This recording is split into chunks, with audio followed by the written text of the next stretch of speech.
வணக்கம். தலைமைந்து புலமை பரிசில் பரீட்சையின் இறுக்கமான வினாக்கள் என கருதப்பட்ட பிரச்சனைக்குரிய, அதாவது கடினமானது என கருதப்பட்ட வினாக்களுக்கு தெளிவாக விடை காணும் விளக்கங்கள் ஒவ்வொரு வினாவுக்கும் வழங்கிக் கொண்டிருக்கின்றேன். இப்பொழுது நான் 38வது வினாவுக்கு விடை காணும் விளக்கம் வழங்குகின்றேன். மிக கவனமாக அவதானியுங்கள். உருவில் காட்டப்பட்டுள்ளவாறு முழுமையாக நீர் நிரம்பிய பாத்திரம் ஏயில் இருந்து ஒரு குறித்த அளவு நீர் வெற்றாக இருக்கும் பாத்திரம் பியில் இடப்பட்டது. அப்பொழுது ஒவ்வொரு பாத்திரத்திலும் 4/3 பகுதியில் நீர் உள்ளது. இவ்வாறு இருப்பதற்கு பாத்திரம் ஏ கொள்ளும் நீரின் அளவு பாத்திரம் பி கொள்ளும் நீரின் அளவின் எத்தனை மடங்குகளாக இருத்தல் வேண்டும்? கேள்வியை நன்றாக வாசித்து புரிந்து கொள்ள தெரிந்தால் பெரியவர்கள் மாத்திரமல்ல, 10 வயது குழந்தைகள் கூடி சரியாக விடையளிக்க முடியும் என்பதை நீங்க பரீட்சை பெறுபேறு பெறுகின்ற போது அறிவீர்கள். ஏனென்றால் இந்த வினாக்களுக்கு கூடி, இந்த வினாத்தாள்களுக்கு கூடி பிள்ளை 100க்கு 100 புள்ளி, வினாத்தாள் ஒன்றுக்கு 100க்கு 100 புள்ளி எடுக்கக்கூடிய சந்தர்ப்பம் நிச்சயமாக அமையும் என கூறுகின்றேன். அப்ப அதற்கு என்ன திறமை தேவை? பிள்ளை வாசித்து அதன் கருத்தை தெளிவாக புரிந்து கொள்ளும் ஆற்றலை வளர்த்துக் கொள்ளுதல் வேண்டும். சரி, இப்ப விடயத்துக்கு வருகிறேன். இதுல ஏ பாத்திரம் முழுமையாக நீர் இருக்கின்றது. அப்ப ஏ பாத்திரத்துக்கு முழுக்க நீர் இருக்கு. இனி அங்க விடுவதற்கு இடமில்லை.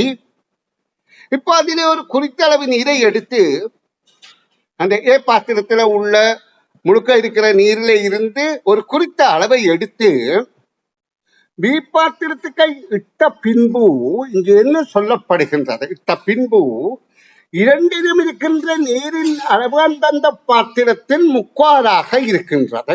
அது உங்களுக்கு புரிந்திருக்கும் என நான் எதிர்பார்க்கிறேன்.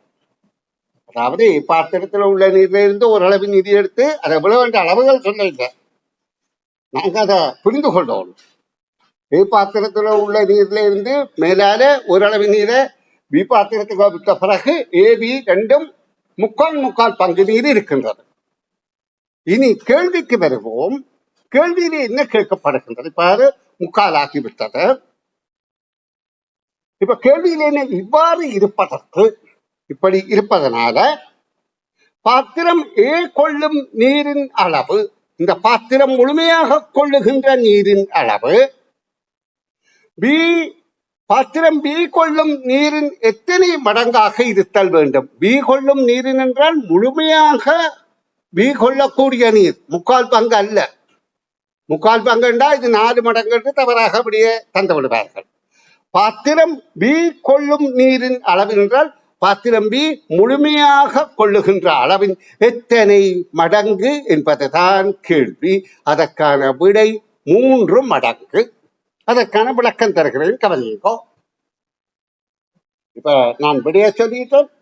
விடைய சொன்னபடியே தான் விளக்கத்தை தெளிவா தரலாம். ஏன்னு சொன்னால் இதுஇந்த முக்கால் பங்குண்டா இந்த முக்கால் பங்குன்ற 4 பங்கு இதுக்குள்ள இருக்கும். இப்படி கால் பங்காக 4 இருக்கும். அப்ப 4 என்றபடியே போட்டு தவறு. அப்ப கேள்விகள் கேட்கப்படுவது பிள்ளைக்கு உள்ளார்ந்த ஆற்றலை வெளிக்கொணர்வதற்காக.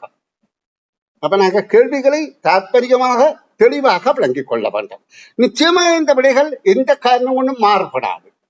இதை இறுக்கமான தவறான கேள்வி என கருதுவது தவறு என்பதுதான் என்னுடைய கருத்து. இனி விளக்கம் தருகின்றேன், கவனியுங்கள். இப்ப இதுல ஓரளவு நீரை எடுத்து இங்கே விட்டோம். அப்ப இங்க முக்காலாகி விட்டது. அப்ப இதன் கருத்து என்ன?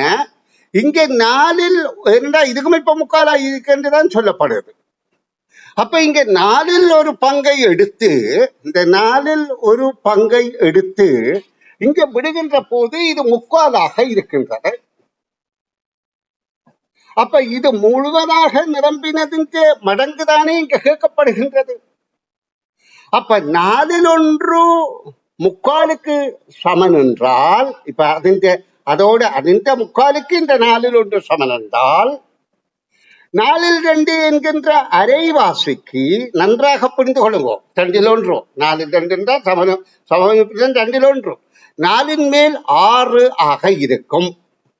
அதே போல 4 மேல் 3 என்ற முக்காவாசிக்கு 4 மேல் 9 இருக்கும்.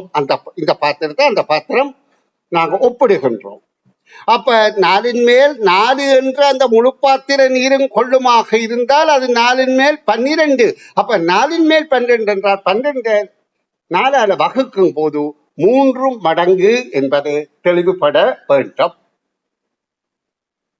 நன்று. அடுத்த வினாவுக்கும் விடை விளக்கம் தருகின்றேன்.